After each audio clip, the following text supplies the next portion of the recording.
In this video, I will tell you which words rhyme with this word. And this word means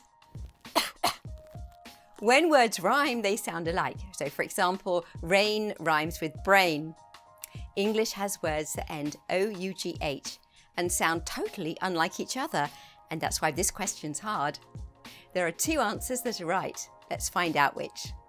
Choice A is this word and is pronounced off.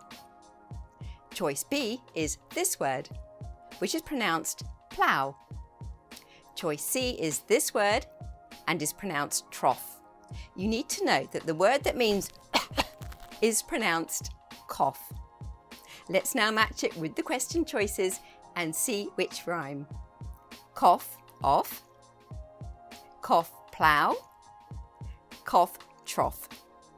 Yes, cough rhymes with choices A and C. Cough off and cough trough. English can be a little bit tricky. Did you get the right choices? Let me know in the comments below. Join us for more quiz questions, and until then, goodbye.